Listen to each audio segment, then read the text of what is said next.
Hello and welcome to Access Chat. I'm delighted that we're joined today by Jane Green MBE, who is the founder and chair of SEDS Connective, the foremost charity on hypermobility and neurodivergence. And if that sounds like a strange combination, actually it's not, because there's a huge amount of crossover, and I'm going to use a term, comorbidity. I'll probably be told off for talking about morbidity, but because it's negative, but actually there's a large amount of crossover and co-occurrence of conditions such as hypermobility and amongst the neurodivergent community. So welcome to Access Chat, Jane. Please tell us a little bit more about the work that you're doing and the other strings that you have to your bow, because I know that in the chat we just had leading up to coming on air, you mentioned a whole bunch of other stuff that you're doing. Yes, thank you so much. Well, just to put it briefly, I was an educationalist. I was practicing. I became assistant head teacher, but I had to give all that up and medically retire. And I'm lucky to be alive because it was that serious. But actually, I left school at 16, just two basic, what were O levels then, grade C, which is the lowest you could get. So I spent about 30, 40 years thinking I was really dim. I was told I was dim and a hypochondriac. Then I started SEDS Connective in 2018. We're now, as you said, the global charity for this. And I have sat on various boards as a non-executive director for social care, education, and currently the UK representative of the European Federation of Neurological Associations Community Advisory Board member. I mean, that is quite a lot of strings. So tell us a little bit more about SEDS Connective and the work that you do, because as I mentioned, there is a crossover with these conditions, but many people may not really understand what that link is and So I worked in neurodivergence educationally, and I've got two children and myself, of course, but they were always separated. So you'd have the autistic children there, you'd have the ADHD children there, you'd have the dyspraxic or dyslexic, and you'd all have different supports and structures put in place. And never could they be joined together, and I always saw something missing. So after I retired, I wanted to do something. I was burnt out, but I thought I'm either going to grumble, I'm going to do something about it. But all the organizations I saw were always separate still. So it would be the physical health ones, like the chronic fatigue or exhaustion ones, or the pain ones, and everything was separate. And the same with neurodivergence. So I was looking for something, but it wasn't there. So I had to start this. And it was about giving belief, because this is the whole crux of it. We've had centuries of non-belief that health issues are actually real, because often they're invisible, aren't they? Not always, but they're still disbelieved. And so I could see a way forward to what helped me, I knew would help others. And I could get funds in locally, just in 3 towns or villages near me was the idea. A good idea. Never have a good idea. You never know when it's going to stop. And it just grew. And because this is what the members needed. And so we did activities that we knew we would trust, because often trust and trauma have gone on a lot before. But also making policy change is really key for us, and making transformational change for the future. And so it's all over all our lives. We're all generations and years. We've got all sorts of people in, from medical to educational, every profession, because they're affected or they're carers and so on and so forth. So, and I write articles and published authors, so things like that as well. And we do webinars, and we've just arranged the biggest conference with others in July at the Royal Society of Medicine on post-COVID symptoms, which you might think is strange, but actually were really familiar to us. Hypermobility and Neurodivergence. So it's the first unique conference to put that together. Yeah. Quite a lot. So go on, Antonio. One of the reasons why we started Access Chat was because we felt that there was many conversations online about different topics of disability, and there was no communication between the different groups. Everyone was working in their own way. And we see that there's a big value on people being more aware of each other and collaborating more. And that leads me to a personal story. My wife has chronic pain, and when she was diagnosed, she found a doctor who understood her well. And sadly, that doctor passed away, and she struggled to find a new doctor because everyone else that she would go, they would be very dismissive about her condition. She finally found one that she trusts. But how can we, relating to her story, how can we better educate the medical community?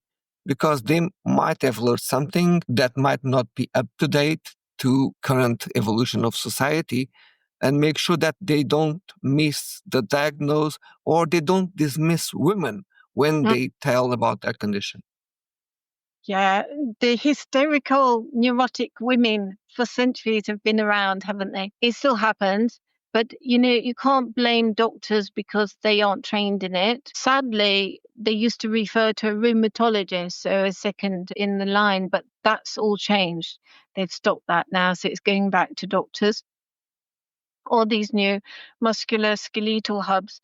I think what has to happen is what we've been trying to do. The community voice has to speak. I totally believe in joining up. It's not always easy because I don't know, maybe people like to stick to their first original diagnoses. I've got about 4 diagnoses before my hypermobility ones, which I always wanted. I had IBS, I had fibromyalgia, I had chronic fatigue syndrome, and arthritis. But if you look at the whole umbrella, that fits in quite well.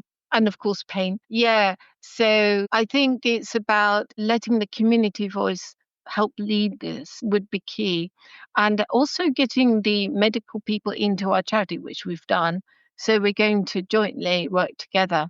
Because I think you're right. I think it's not just one area. You've got to come in different areas, really. Yeah.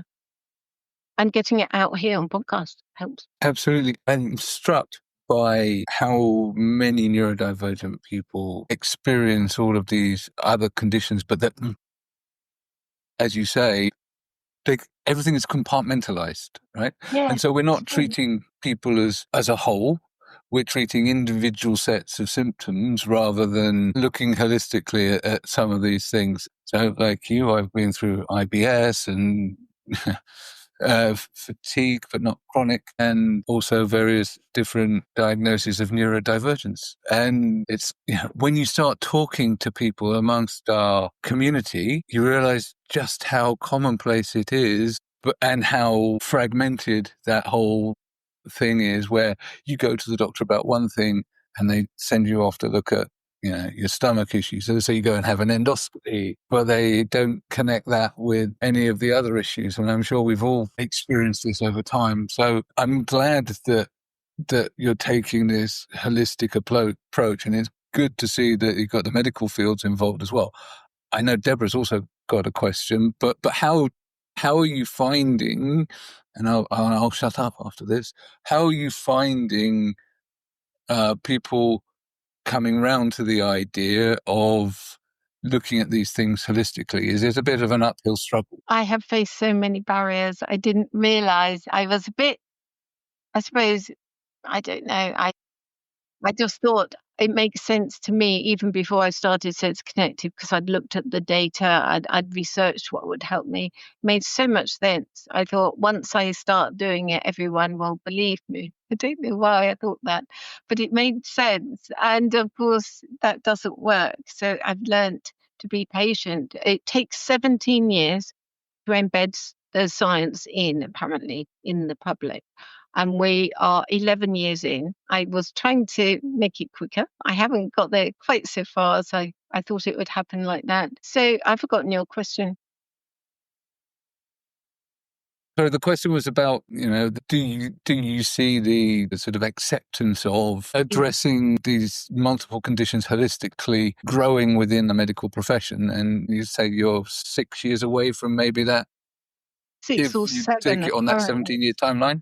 Well, I would like to think so. I think that there's been quite a divide. So we get those who really love this, who think we're wonderful. Even when I do talks, when I used to do talks for the largest organizations, it was on brief, it was on brand, it was all very neutral.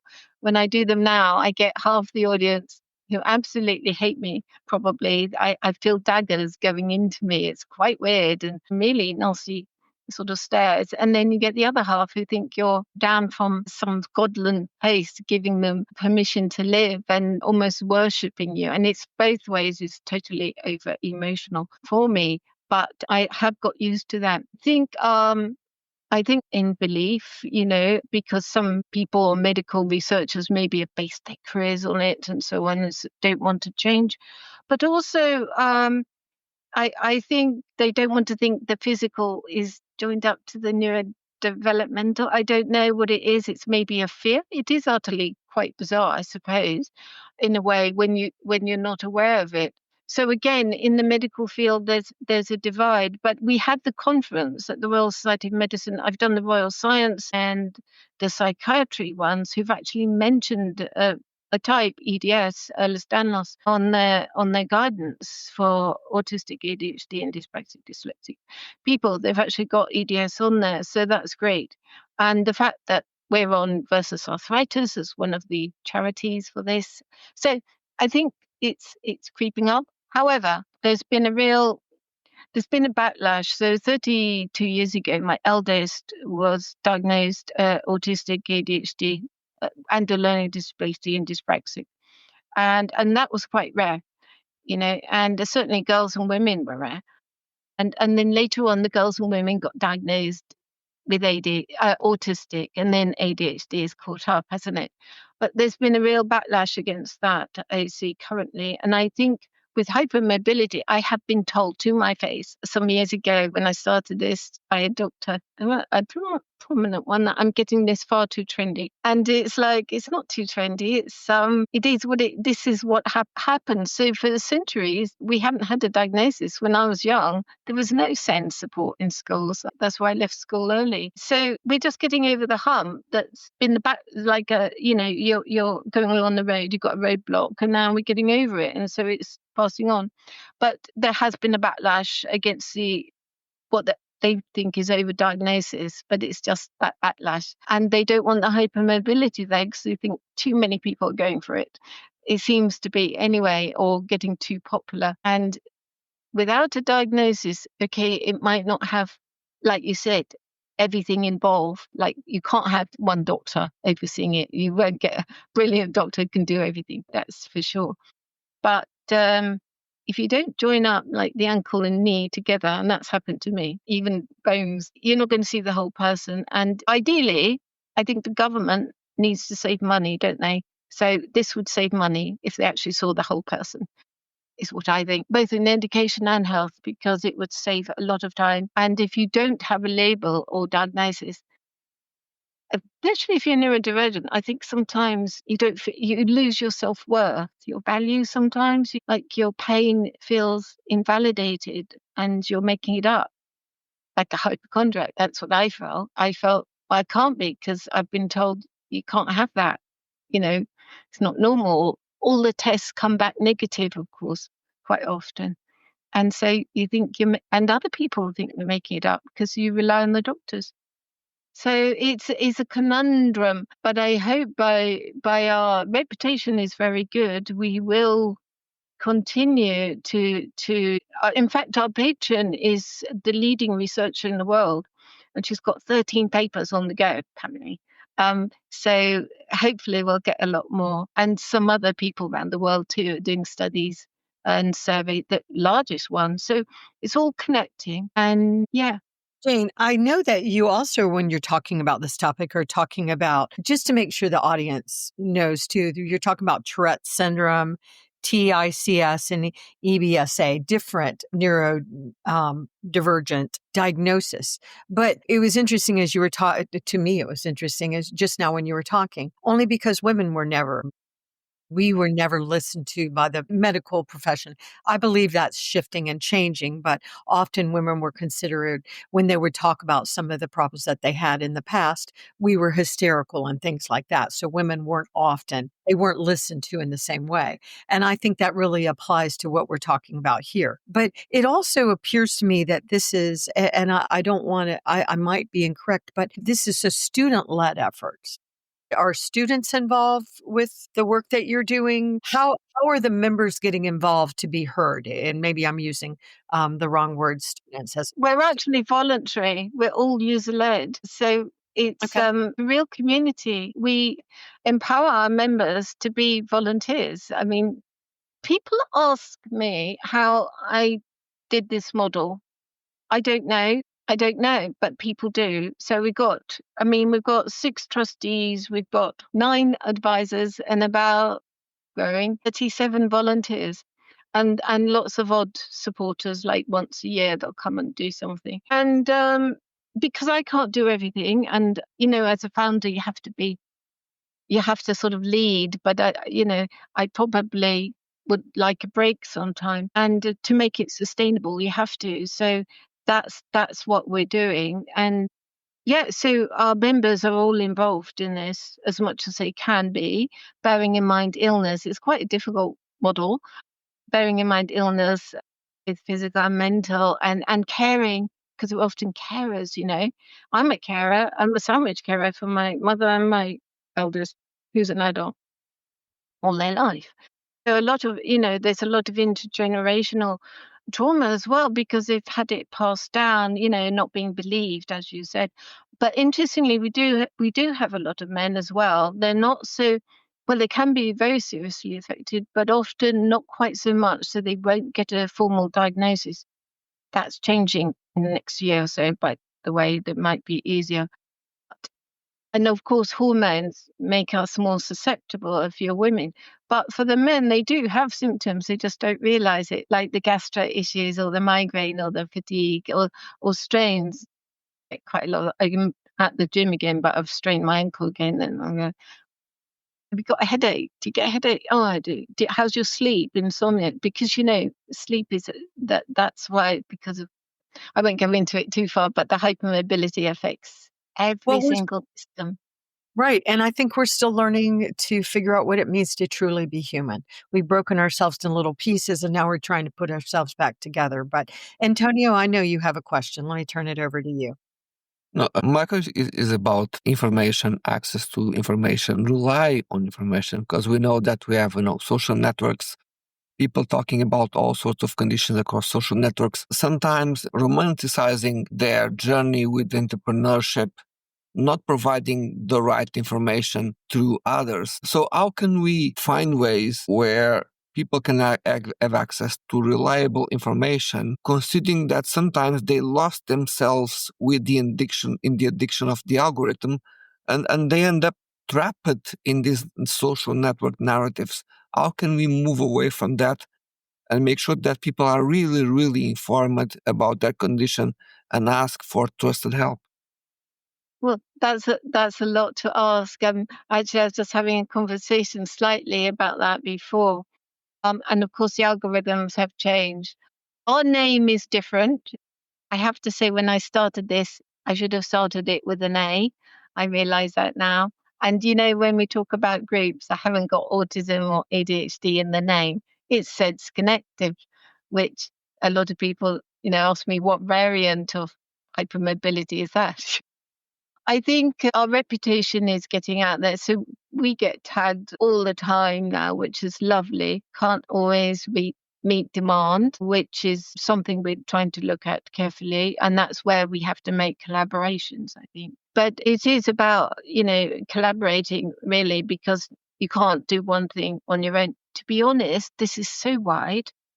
It's even wider than I've already gone public about. It probably includes autoimmune conditions, probably includes connective tissue, which is what we're talking about, is probably involved in autoimmune conditions. So it could be absolutely huge. And I think, as I said, health equity and health literacy is what you're talking about, really. It's getting us educated about what it is. and maybe what they've been told in other areas that keeps them at a certain level, I would say.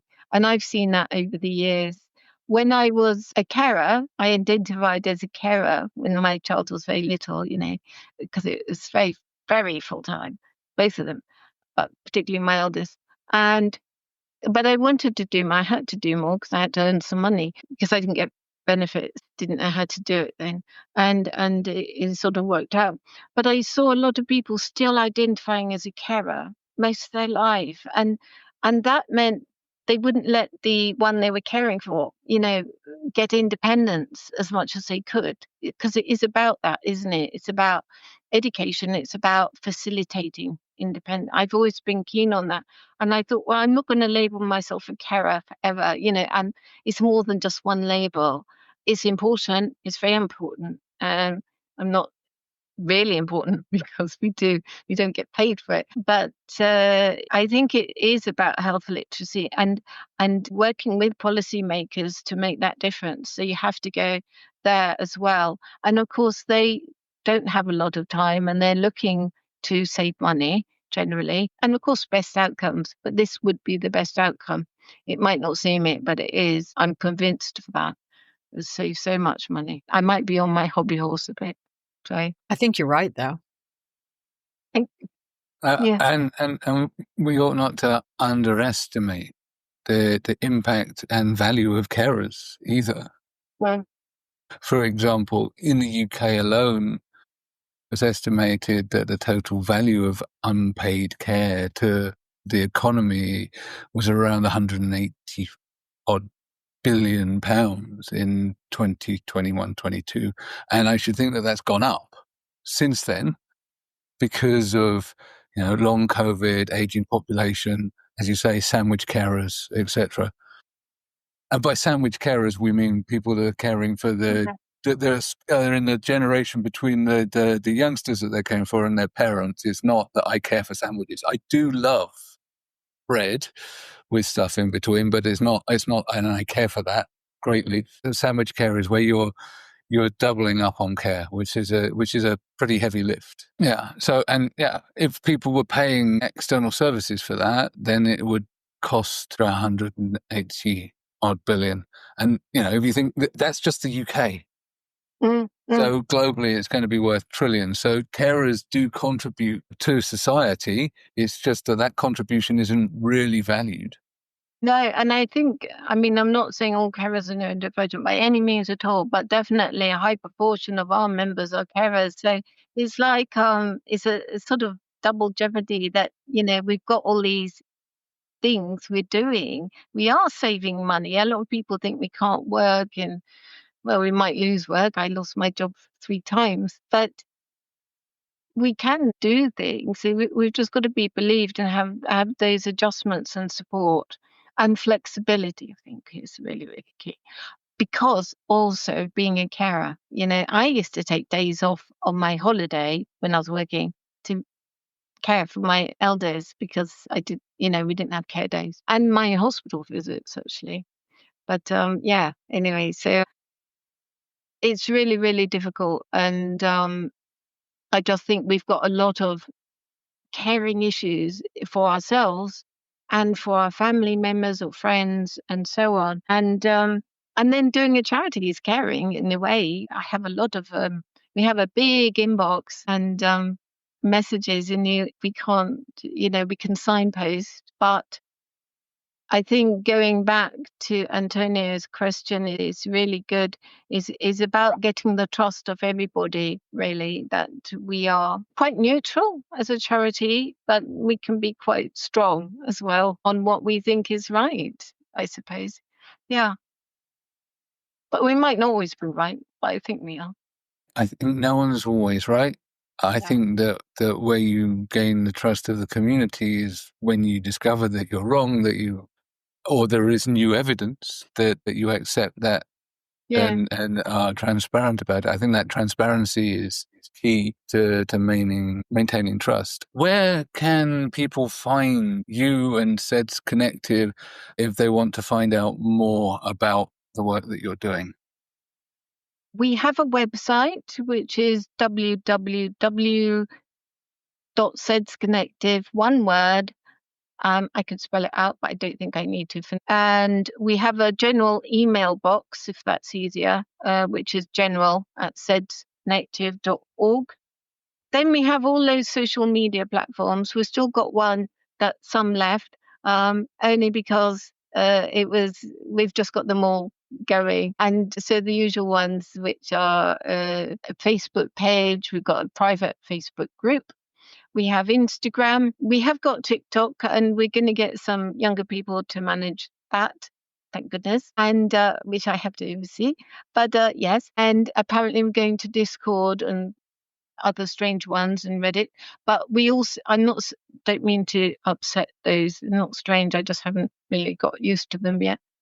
Then we have LinkedIn and X and Blue Sky. I think that's it. That's a lot to manage. We're big on social media. We spend a lot of time there.